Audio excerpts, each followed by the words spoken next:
Welcome, listeners, to the fourth installment of the UBERED podcast. I'm your host, Evan Kale. For 4 years, I was a full-time Uber and Lyft driver in Minneapolis and St. Paul. I gave more than 8,000 rides, and I went on to write 2 books on the subject.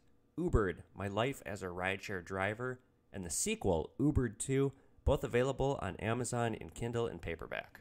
In the previous installments of the UBERED podcast, we have talked mainly about the ins and outs of the business. In the first episode, I kind of gave you the rundown how I got into rideshare.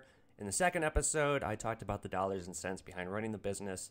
And in the last episode, I attempted to gross you out by only sharing stories. This episode is going to be a bit of a hybrid. This episode is called Between the Rides. When I was driving, sometimes some of the most interesting things that would happen happened when nobody was in the car. I would spend excessive amounts of time sitting waiting for a rider, and so just sitting there waiting, sometimes crazy things would unfold. I like to tell people that I'm a shit magnet, and a lot of people like to make that claim, but for me, it's actually true. It kind of runs in my family. My parents are shit magnets. I've inherited it. What that means is highly unlikely, highly unlucky things happen to me, and happen to me a lot. So I caution people, if you're going to stand next to me, you should probably wear a hard hat. I wouldn't want to see you get hurt by my bullshit.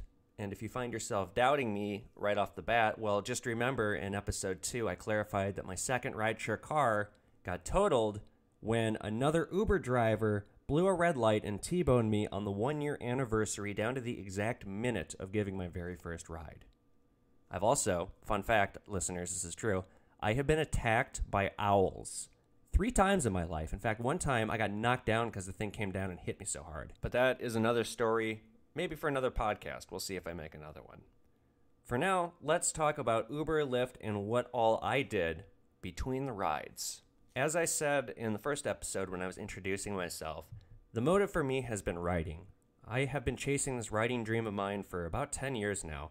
Ever since I wrote my first screenplay in college, I have pivoted away from writing screenplays. I'm now only focused on writing books, but I took full advantage of the time that I had between rides to advance my writing as much as I could. In fact, that was the sole reason why I got into rideshare.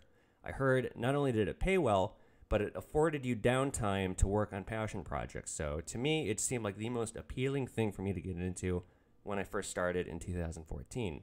Just how much downtime do rideshare drivers have? Well, I actually could not find any data on that. That's data that both companies have not published to the public.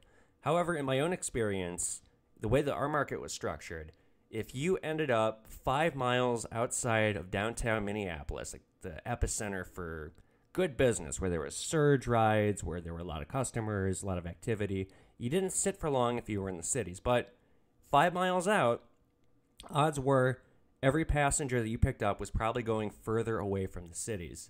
And when you got 10, 15 miles out, the time between each ride could be anywhere from 10 minutes to depending on how far out you got. The longest I ever had to wait was 2.5 hours.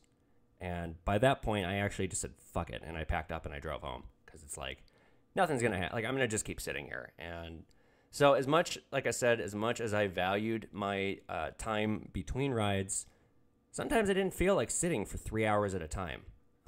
It's like, okay, like 10, 15 minutes would be good. I can get some thoughts out. But if I'm sitting here for 2 hours and then I go give one ride and it's like a bum ride, like I don't make any money off of it, I mean, that just destroys my mental state. And then, I am faced with the task of having to wait potentially another 2 hours or whatever. So one might see how that could get frustrating. Now, to add on top of that, because I'm in Minnesota, in the summer, I'm roasting my ass off because I didn't keep the engine running between rides to save gas and just because it's easier on the engine to just keep it off and not have it be running idle.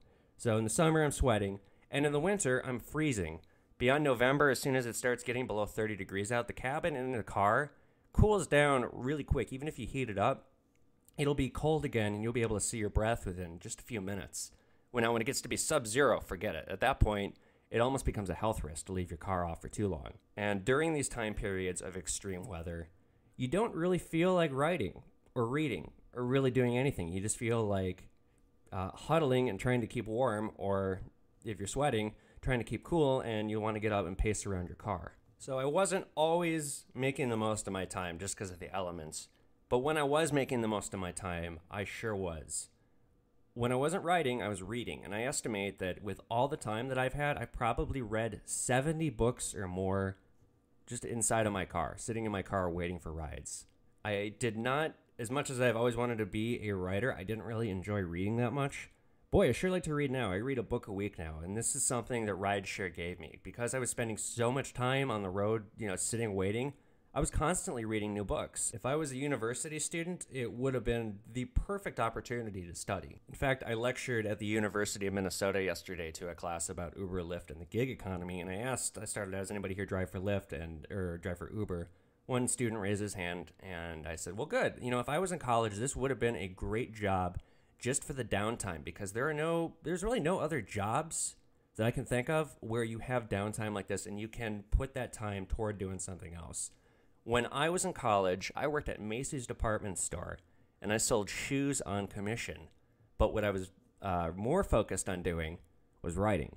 So I would go and I would sneak in the back room because I found like all the blind spots where the cameras weren't working in like the back stock room, and I'd bring my laptop and I would write on the clock. And if I heard my manager had these very distinct high heel shoes that she would wear, so if I heard those clicking shoes coming, then I'd quickly fold up the computer, stick it, hide it somewhere, and act like I was digging something out of the stock room.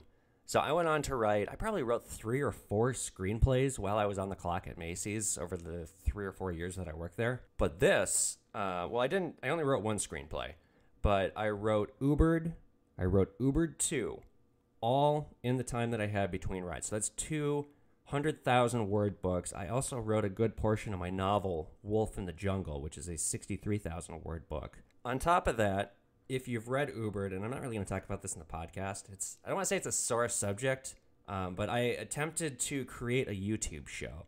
It was an interview-style show. It was called In the Closet. I would have guests in my closet and interview them, like, partially serious, partially joking, and then sometimes I would go, quote-unquote, out of the closet to cover events. Like one time I went to the State Fair, one time I went to Minnesota Gay Pride.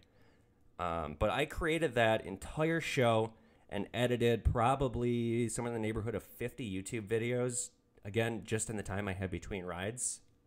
But like I said, the show, it just didn't work out. It failed to attract viewership, and I was sinking way too much time and money into it, so I pulled the plug on it in 2017. Another thing that I did, and I guess I don't know how beneficial this was to me, but I guess I'm glad that I did it because I put so much time into it. I got fairly good at it.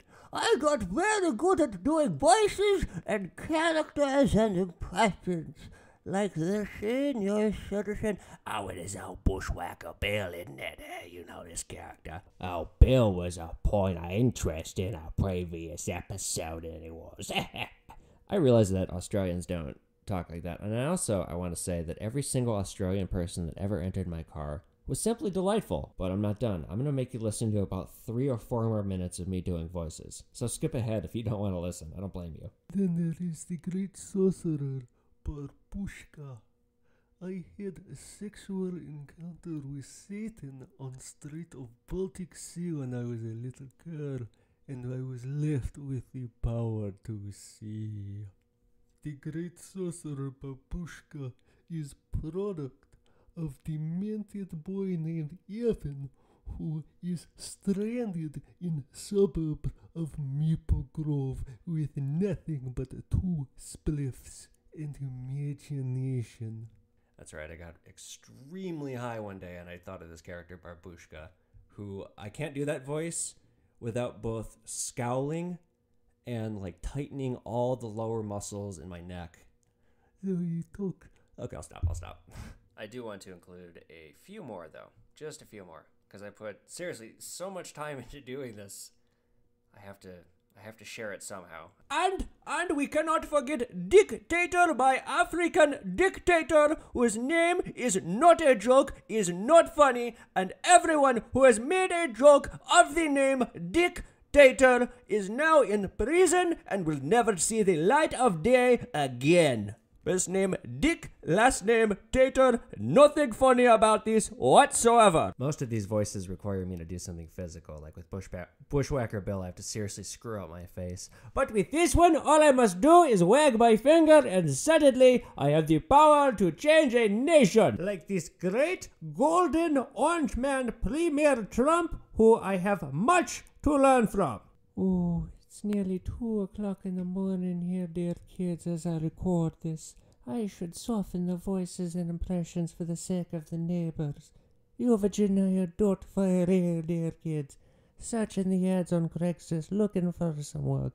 Oh, and I can only imagine what me neighbors must be thinking of me as I speak softly in one voice, and suddenly I'm shouting with the other voice. Oh, and there's our Bill in here, and he's running around and causing a ruckus, and he's out wagging it out and running there with the balls and the ass and the balls and the scurvy and the eyeballs. Alex Jones is in here too, not to brag, kind of a big deal. 9/11 Sandy Hook chemtrails. Keep in mind, dear listeners, I would do this shit in my car, because I didn't feel like riding, and sometimes it was cold or it was hot or whatever, and I had nowhere to go and the fucking phone wouldn't ring, and I would just sit there.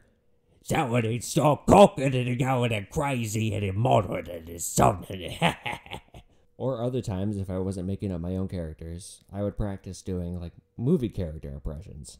I would look on YouTube, I would look how a character would talk or act, and then I would try to repeat it. Most are disturbing. I can do Buffalo Bill from Silence of the Lambs. Oh, wait. Was she a great big fat person? It rubs the lotion on its skin or else it gets the hose again. It does this whenever it is told. Put the lotion in the fucking basket! Or Hannibal Lecter. Oh, and Senator. Toughened your nipples, didn't it? A census worker once tried to test me. I ate his liver with fava beans and a nice Chianti. Or my personal favorite, the Joker. Oh, never start with the ad. The victim gets all fuzzy. Or borderline offensive, anyone. Billy Bob Thornton and Sling Blade. You don't need to hear things like that. You just a boy. Enough of the impressions. I won't subject you to any more of this. It's just, I can't begin to stress how often I did this and how much I personally enjoyed it. I don't know if I'm any good at it. I think I got okay, but you be the judge. But before we go any further, listeners, I'd like to give a personal shout out to my friend Mike, who begged me for a shout out. Mike, I know you're not doing anything important right now as you sit here listening to this at work, probably looking at soccer stats or some bullshit. And Mike, I know you advised that I, quote, lose the voices. Well, guess what, Michael? This is my podcast, you cocksucker, and if I want to do the fucking voices, I will do the fucking voices, you piece of shit. Fuck you! Enjoy your day, Michael. There's your shout out. Anyway, the voices will come back, because I'm not going to lose the voices. I enjoy doing them too much, and they were influential. And oftentimes, if I didn't like somebody, I would start doing the voices. There's one time, these college girls got in.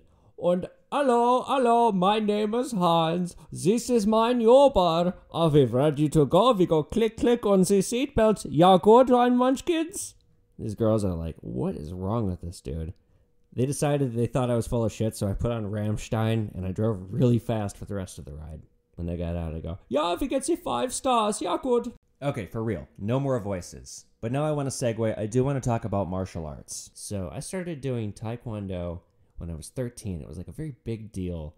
My dad took me on a walk like after my bar mitzvah. He's like, son, you have become a man in the eyes of God. And now you must learn how to fight just the same as me. Because he was in Shaolin Kempo when he was younger. That was, they offered it at the Jewish Community Center, and he got really good at it. So I was to follow in his footsteps, and this was to be like a big thing for me. And it would be. It was basically my sport in high school. And I also started, so my instructor offered back-to-back classes. I would do Taekwondo first for like an hour and 15 minutes, and then I would do Kumdo, which is Korean sword fighting, for an hour and 15 minutes. And I got my black belt in Kumdo. But right before I got my black belt in Taekwondo, or like as I was getting ready to do it, I basically just dropped out. I was busy with school. I had just gone to college. I was enormously stressed out with my financial situation. Like, I dropped out. But I always wanted to continue with it at some point. So I make up these New Year's resolutions every year. And I always follow through with them. And in 2015, the New Year's resolution was to get back into martial arts. So I tracked down my old instructor and I started taking classes again. Well, once I started having all this free time, because I realized I have a black belt test that'll be coming up eventually, I take full advantage of the time I have when I get stuck in the middle of nowhere. I get out of my car, I start doing forms and patterns, or like practicing my kicks or punches, and I look totally ridiculous to anybody passing by. In fact, I had people like slowing down to like either start mimicking me, like one person behind the wheel just started doing like mock like kicks and punches, or like one person was like, "Whoa!" like as I drove by with the window down. But I always thought, fuck them. I took full advantage of all the extra time that I had, and it was essential to my training for my first degree black belt test, which I ended up taking in the summer of 2015. And that brings us to the first story of this episode. It was the summer of 2015 as I was preparing for my first degree black belt test. It's a Sunday afternoon. I'm parked in downtown Minneapolis. I'm waiting for a ride. I had just gone to a prep class, like a black belt prep class earlier that day. So I'm studying my Korean terminology sheet. I've got maybe 200 words I have to learn in Korean. Taekwondo has 5 tenets. In English, that's courtesy, integrity, respect, perseverance, and self-control. So it was on me to really think about what these virtues mean, grasp them, and understand them, because there's a really good chance on the test somebody was going to ask me to define the virtues beyond just what they are, say what they really mean and what they mean to me. So I remember I'm sitting here and I'm thinking about this, and as I'm thinking about this, there's suddenly a tap on my window. And I look up, and by the way, I didn't mention this. I'm in downtown Minneapolis in a parking spot. Sunday was the one day, and I guess a lot of cities are like this, where you don't have to pay for parking, so I could just sit anywhere downtown and wait as long as I wanted to for a ride. Anyway, so I'm sitting, I'm waiting, and there's a tap on my window, and I look up, and there's this scraggly looking like homeless dude. And he goes, "Hey man, you got money for the bus?" And like, I can just smell the booze on his breath just from like my cracked window. So I just go, "No, I'm sorry, sir. I don't have any change."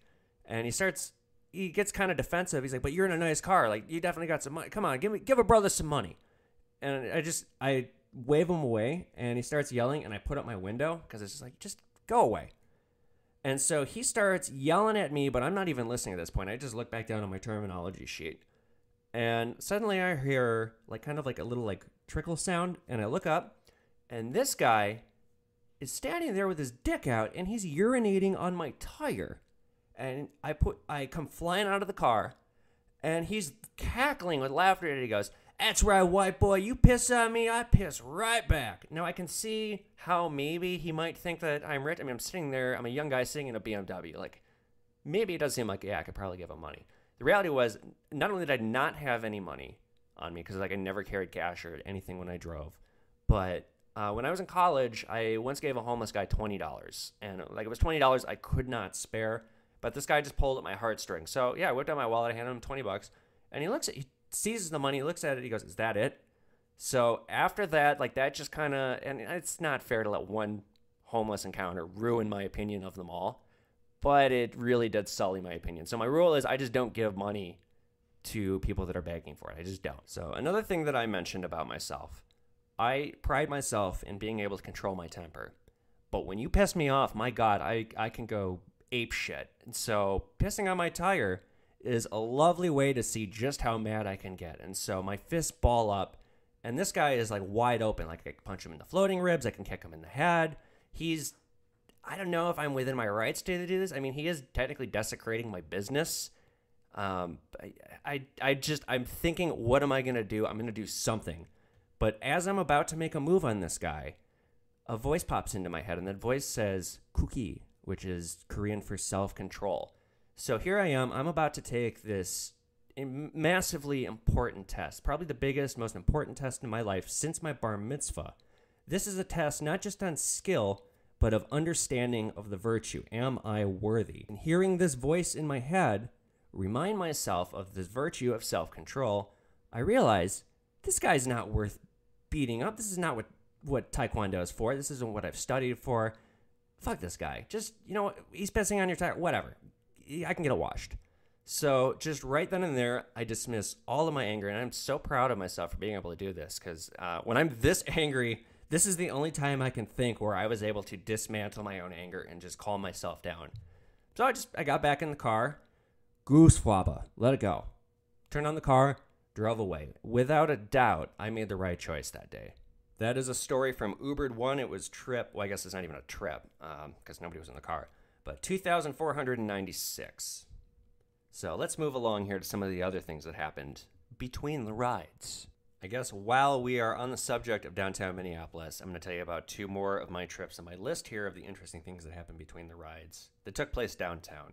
So the first one is called Parking Altercation Nightmare. It happened very, very, very shortly after I first started driving for Uber and Lyft. It was trip 419.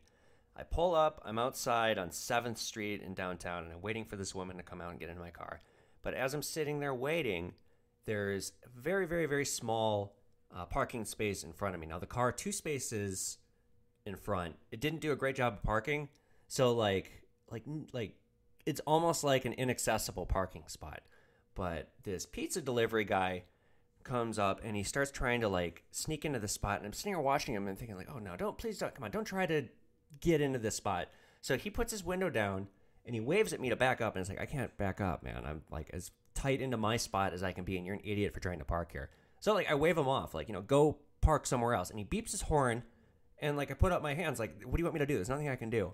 Well, this guy comes flying out of his car, and he storms up to my car. And, like, this guy seems like he's about to, like, whip out a gun just for a first contact with me. And he bangs on my window, and I crack it down. He goes, you get your car the fuck back. And, like, this guy's pissed. This is my first interaction with this guy. And, I look at him, like, where do you want me to go, sir? I don't have any room behind me. I'm not going to ding my car so that you can deliver a pizza. Like, go find someplace else to park. Well, he forces his way into this spot, like, just barely. And he goes flying out of the car, and he flips me off as he goes into the building to deliver the pizza. Well, this lady I'm waiting for, she's taking her time coming out. And he comes out about maybe 2-3 minutes later, and he's looking at me, and he's got this kind of devious grin in his face. And it's like, oh, fuck, I know what this guy's about to do. So I whipped out my phone and I hit record because I had a feeling he was going to do something. Sure enough, he turns on his car and he backs straight into mine and he tries to take off, but he can't because it's rush hour.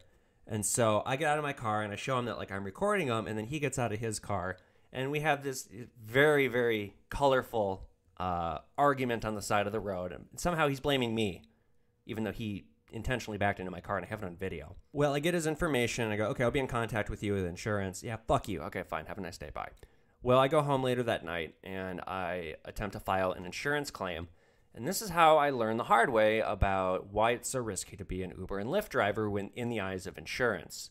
I did not report to my insurer, nor would they insure me for doing rideshare because it was still kind of a new thing at this point in time. In fact, I don't believe any insurer offered a policy for it beyond commercial-grade insurance, which is what you need to be a black car driver. Nobody had like an UberX insurance policy. It was still done under the Uber and Lyft umbrella, and at that point, it was still super hazy. In fact, I heard the deductible on Lyft was $2,500. This was a Lyft ride that this happened on, so I would have had to go through that for insurance, and the damage was probably like $300 or something. So it certainly wouldn't have been worth it. But I didn't know this. I attempted to file a claim on my own insurance on Geico, and guess what?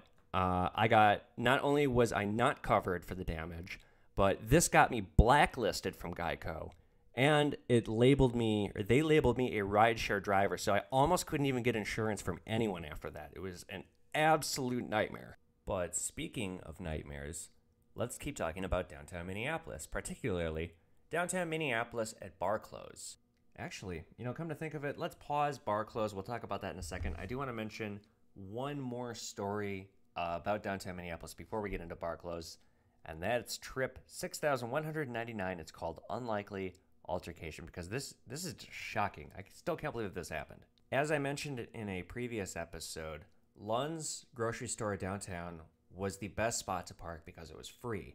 Anywhere else I wanted to park on the street, I had to worry about meter maids, and they were all over the place. They were like flies. So if I wanted to park with impunity downtown, the Lund's parking lot was the best place to do it. So in this story, there's like a blizzard going on, and I've just rejected a bunch of ridiculous, like comically far away calls from Lyft. It's like, and I'm going to do this voice, because I would actually do this voice when the Lyft thing would beep, and it was just some ridiculously far away call.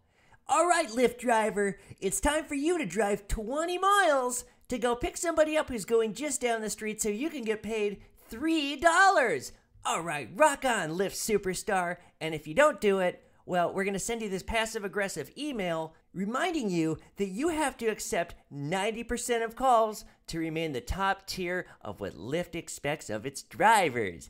Yeah! Fuck you, Lyft. Anyway, so I'm not going to do these ridiculous Lyft calls. But finally, I do get a Uber call that is, it's like 3 times the rate, and it's just like half a mile away or something ridiculous. So I accept that, and instead of pulling onto Hennepin Avenue, which is the busiest part of the downtown, and it's like kind of a mess because the roads are crazy, I'm going to take an alley and pull onto like a side street that's less busy.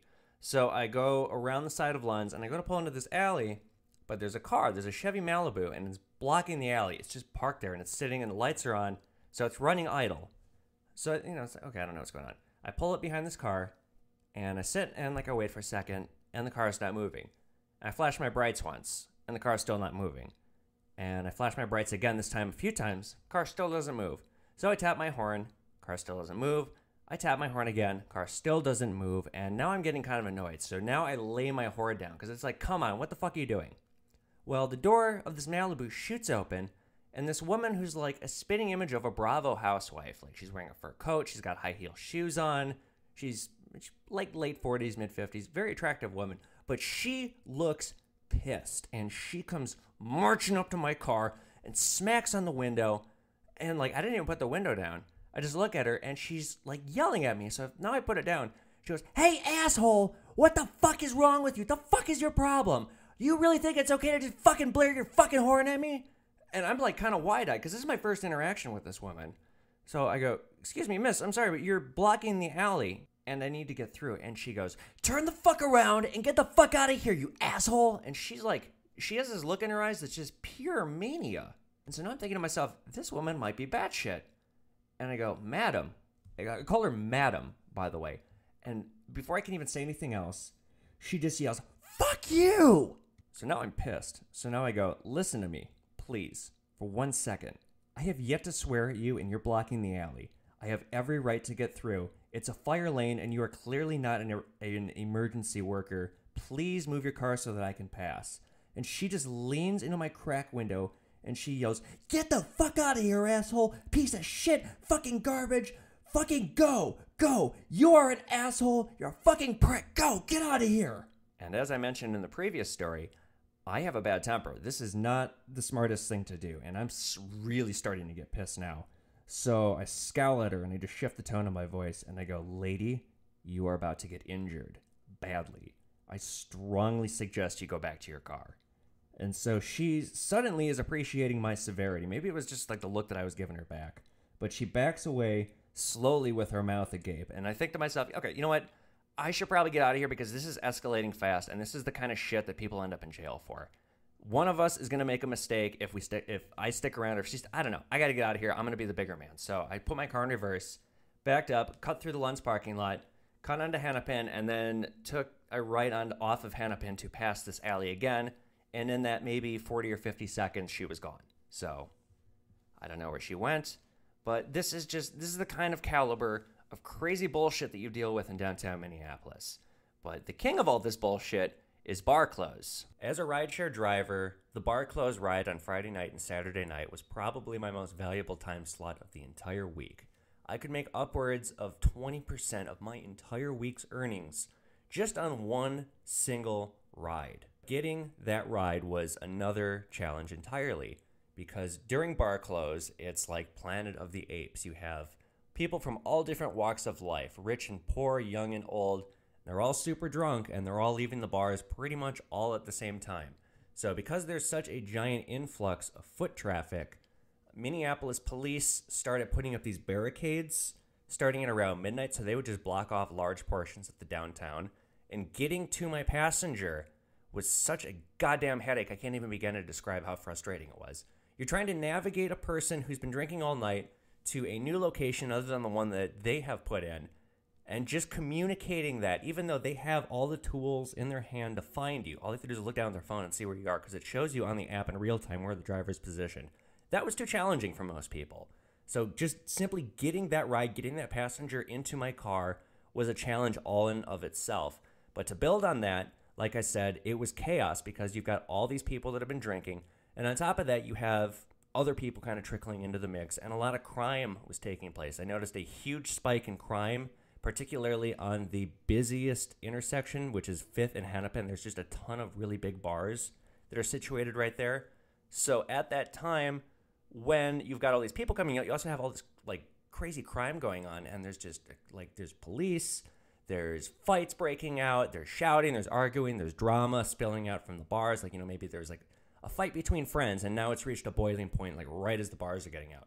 So where this story is taking us, because I am kind of rambling a little bit here, I'm sitting at that infamous intersection, 5th and Hennepin, or actually I should say I'm like a block up. I'm outside of the Gay 90s, which is it's a gay bar, and it's really cool when they have these awesome drag shows every week. So I'm sitting outside, and I'm waiting for my passengers. I'm at the barrier, and I have attempted to explain to them that I can't meet them where they want. They need to come to me.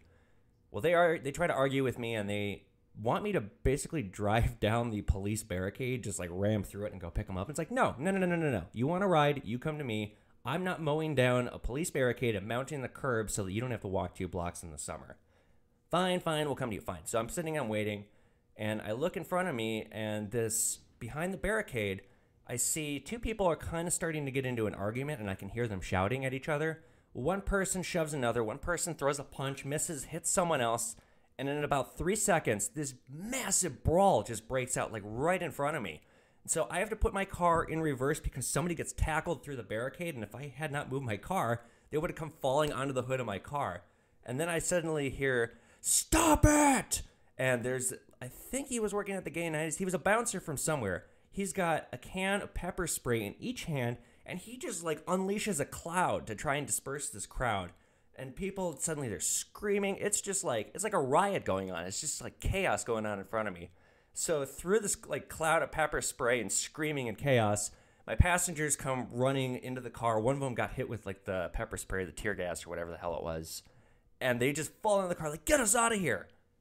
So this is the chaos that is bar close. And consistently, week after week, when I would want to deal with this and endure the chaos and go pick somebody up from bar close, then I would see this kind of shit. Like, this is not the only story. I have others that are pretty much just like this. This is probably the most intense fight I ever saw. But bar close, downtown Minneapolis, Planet of the Apes. Even during the day, downtown could be kind of a mess. But let's stop talking about downtown because it's giving me a headache just thinking about it. Let's move on now to some of the interesting things that happened just as I sat in my car minding my own business, not doing anything. In one instance, which I never wrote about, I'm typing on my laptop. This is the summer of 2016. I'm kind of by the University of Minnesota campus, and I hear the sound of like skateboard wheels coming toward me. So I look up, and there's this young kid like on a longboard, and he's looking down on his phone. He's not like paying attention to the road, and he's getting closer. He's coming right toward my car, and he's getting closer and closer and closer, and I'm thinking like, he's not going to impact. Yeah, sure enough, he boards right into my car just because he's looking down at his phone and just falls out and goes, "Ow!" And I get out of the car. I'm like, "Oh my God, are you okay?" And he just like, he's so embarrassed that this happened. He says nothing. He just quietly takes his board and goes, "Sorry, man." He keeps boarding off. As you can see, I didn't write about that because that's all there is to that. Kind of a funny story though. Some of the less funny stories, I guess I'll share 2. One of them kind of makes me seem like a serial killer, but that's okay because I think it's funny. So I'm sitting again in my car in Northeast Minneapolis, so not quite at the University of Minnesota campus, like maybe like 2-3 miles north. It's the winter. Again, I'm typing on my laptop. The sun is setting. It's very, very cold day. And I've been sitting in my car for maybe about 20-30 minutes. Well, suddenly, the back door opens up, and I turn around, and I look at this young girl, and she just gets in, sits down, she's looking at her phone. And I go, "Can I help you?" And she looks up, she goes, Oh, you're not my brother." I go, "Yeah, you're right, I'm not your brother." She goes, "I'm sorry, but wow, this is bizarre. My brother has the exact same car. I'm in the wrong car." And I look at her and I think, okay, now I'm going to fuck with you because you just got into my car. By the way, the story is called Lion's Den. So I shift the tone of my voice and just give her the most piercing stare I can muster. I go, "Indeed, little lady, you have fallen into a lion's den. Now run, little rabbit, run, for I am feeling rather hungry at this moment." And just her realizing the situation that she had put herself in, it's like she had this aghast look on her face, like she couldn't even speak. She's just like, and so she reaches for the door handle, and I grin, and she just, boom, bolts out of the car. She doesn't even close the door. She just scampers away. So then I thought, okay, I should probably get out of here. She might call the cops. So then I turned on my car, and I quickly drove away. One quick point of clarification, because it might have sounded misleading. That was an adult. I would not do that to a child. And maybe just a little mean of me, but I thought it was funny. That was a story from UBERED too. But one that's a little bit less funny, actually kind of disturbing, and maybe could have unfolded in a really bad way for me. Trip 4112. It's called Neighborhood Watch. This is maybe about 4 months after this story. It's spring, still a little chilly out. It's late at night, and I'm in the suburb of Brooklyn Park, and I have taken a bad ride, or a ride I shouldn't have taken, and now I'm stuck. So I'm sitting, and I'm working on my laptop as I did for most of my time, or most of my free time. And I'm in this kind of a quiet, sleepy neighborhood. Well, I see a pair of headlights turn at the end of the block, and it's an SUV, kind of slowly creeps past me. I'm not really paying attention to it. I kind of look at it out of the corner of my eye. Well, it pulls into a house kind of by where I'm parked, and pulls into the garage, and like that's it. Well, maybe about 2 minutes later, I see somebody holding a police-grade flashlight approaching my car. Okay, what's going on here? So I kept a knife. I didn't keep a gun or anything, but I did keep a knife. So I grabbed my knife and I put it in my pocket. And I look at this guy who's coming up to my car, and he taps on the window, and he's got this bright flashlight shining in my face. And he goes, "Excuse me," and I'm not gonna put down the window. I don't know who the fuck this guy is. And I look up at him and scowl. I go, "What?" And he goes, "Can I help you?" And I'm like, "I don't think so." And he goes, "Well, it's just, what are you doing here?" And so I'm within my rights to be here. I paid taxes. I can park anywhere I want. But I could easily just explain the situation and say, "Hey, I'm an Uber driver. I'm hanging out and waiting for my next ride." But I don't like this guy. I don't like the way he's going about. He's being very aggressive. He's shining a flashlight in my face. He's demanding to know who I am. It's like, mind your own fucking business. So that's basically what I said to him. And he goes, "Well, it's just, you're sitting here in this fancy car, and, I don't like you sitting out here." And it's like, "Okay, well, you know what, sir? I pay taxes. I can park wherever the hell I want." And he goes, "Well, you see, son, we're a tight-knit community here. And you see Gloria over there," and he points across the street. And I see one of the neighbors is peeking through the blinds looking at me. Well, Gloria, if I had to do what I had to protect my community and, say, draw my gun, well, Gloria, she might be inclined to agree with me. You get what I'm saying? And this guy's now reaching into his jacket. He's insinuating that he's going to shoot me if I don't leave. So I think, okay, this is not worth getting a gun drawn on me over anything else. Yield. Time to go. So I go, "When you see George Zimmerman at Thanksgiving, give him my best." And then I turned on my car, and I raced away as loudly and rudely as I could. Because fuck that guy. What's he going to do, open fire? I realized I escalated the situation by being so rude off the bat. Like I said, I probably could have just diffused it if I told him, but I didn't like his attitude, and, well, he didn't shoot me. So there's that. Let's change gears here. We'll go to something a little bit funnier. Oh, I guess I think it's fun. It ends funny. It starts out a little scary. We're going to jump ahead. This is when I had my Cadillac. This is trip 6,696. It's called the Bravest White Boy. So I am in North St. Paul. It's about 2 or 3 o'clock in the morning. It's very late. And North St. Paul is kind of a haggard area. It's rough. So these houses that I'm picking up a passenger, and these houses are barely standing, rusty chain link fence, big dog houses on some of the sides. So I'm waiting for my passenger to come out, and he's not coming out. And it's been about 5 minutes. He's not responding to my texts or my calls. And suddenly there's a tap on my window. And I look up, and it's maybe a 40-year-old black guy. And he's got kind of an urgent look on his face. And so I cracked the window. I'm like, "Yes, are you," I think the passenger's name was Joey or something. "Are you Joey?" And he goes, "No, I'm not Joey, but I do need your help. Can you give me a jump? My car is dead." And I'm like, "Oh, I'm sorry, sir. I'm an Uber driver. I'm waiting for my passenger. They're about to come out. I don't know if I have time." And he's just like, "Please, I need a jump. You're the only car that's passed by here, and we've been looking for over an hour. Come on, man. Please do me a favor."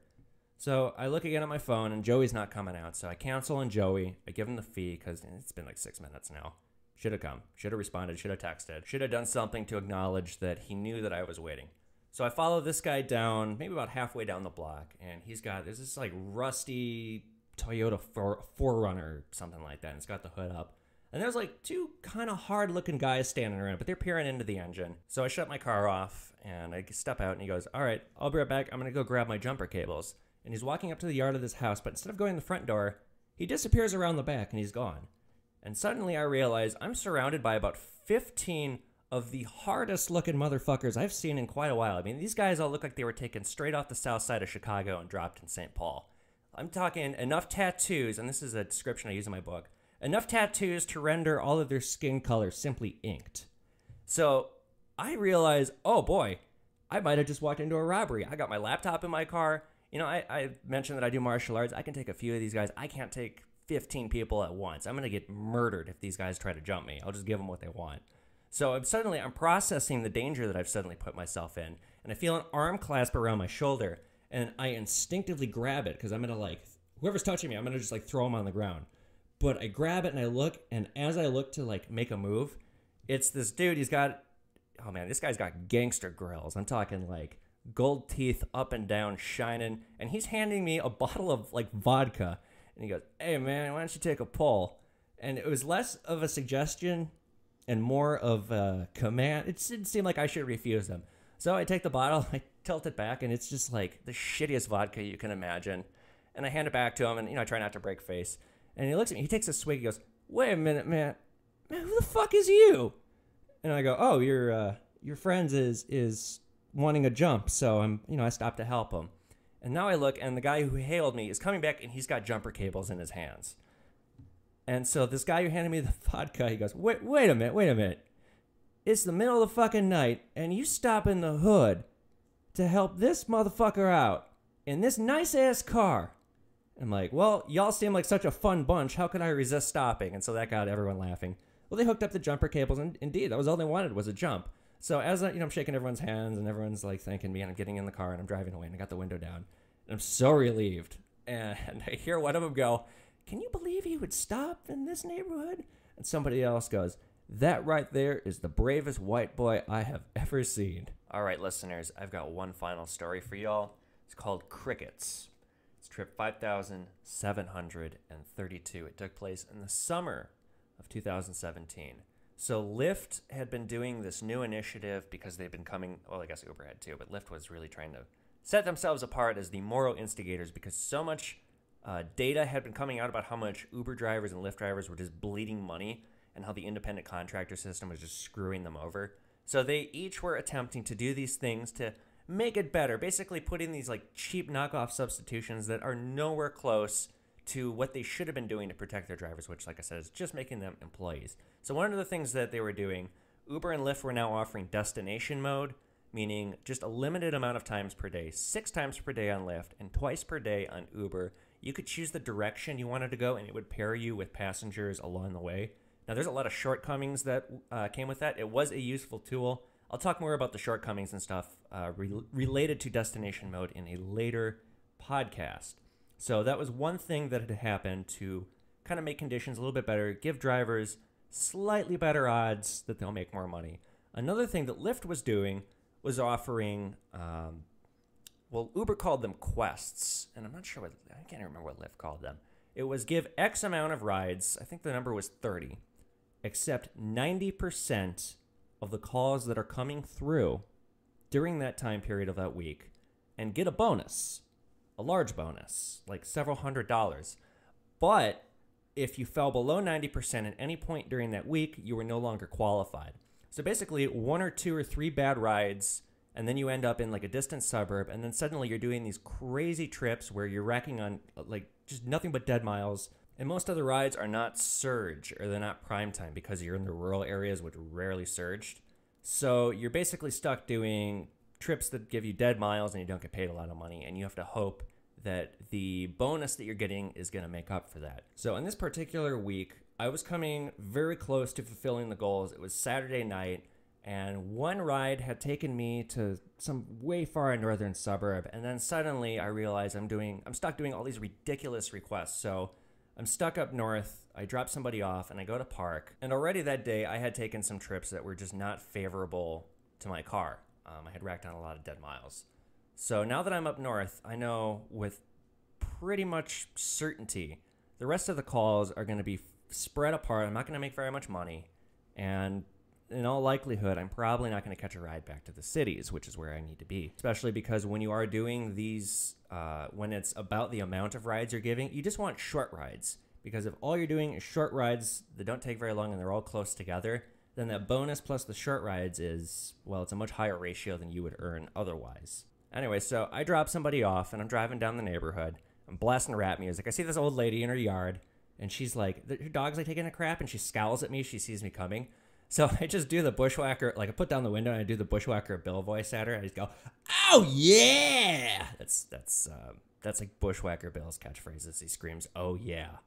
But as I did that, the woman scowled and yelled something at me, and the dog was so startled by me it stopped crapping. And so then beep the horn a bunch, and I wave as I'm driving away. Just like little stupid childish shit like that would always put me in a good mood. Anyway, so I park maybe about a mile away from this, and I'm like right by this lake. It's like a large swamp. It didn't smell like a swamp. And I get out of the car, and I'm stretching, and I kick back, and I had just bought a 6-pack because at the time, Minnesota did not allow liquor sales on Sunday. That law has since been repealed after 90-something years or something ridiculous. But anyway, I get out of the car, I stretch, I'm waiting, and I look at my phone, and I see I have missed a request. And I had missed one earlier, and I had missed one the day before. And so now to keep up with that 90% acceptance ratio, I'm going to have to give 10 more rides beyond what is being already asked of me just to hit the bonus. And in doing those 10 rides, there is a very good chance, a very real chance, that I'm going to encounter another just ridiculous ride request, drive 20 miles away to go pick somebody up. And so this is it's already seeming like it's going to be more trouble than it's worth. And then another one comes through, and I look at my phone, and this one's laughably far away. So I just say, fuck it, that's it, I lose. I had put my entire week, all of my efforts into trying to hit this goal. But at this point, it's just going to be more trouble than it's worth. I lose. I tried to do it. I put a lot of effort into doing it, but it's all for naught. So I take a deep breath. I dig an Indian Kingfisher lager out of my trunk. That's what I picked up. It's one of my favorite lagers. And I crack it open. No, I'm not drinking and driving. I'm just having one beer. So I'm leaning up against my car. I'm staring at the setting sun. I'm sipping this Indian Kingfisher, and I can get very sentimental about little things. And this is one of these moments that I know for whatever reason, I'm just never going to forget it. I've got the sound of crickets in my ear. I've got a soft summer breeze rustling my hair. And I'm just relaxing against my car with a few sips left of my Kingfisher. And I'm admiring the beauty of the world, the beauty of life, the beauty of my own frustration, and all the little irksome things that delivered me to exactly the moment that I was living there in that moment, marooned in the middle of nowhere, realizing that my entire week, all the efforts had been for nothing. And so processing all of this, all of these little things going on, I just think to myself, this is exactly the kind of thing that's going to flash through my head right before I die. The summer breeze, a few sips left of my Kingfisher, and the chuckle of this frustration that I've been through. And it's then that I think to myself, boy, life sure is grand. You got to take everything with a grain of salt. And so even when I would endure shit like this that just made me want to tear my hair out, I was always able to look on the bright side and find something constructive or beneficial, just something. So capturing this moment and just processing later on the significance of something that's not significant at all.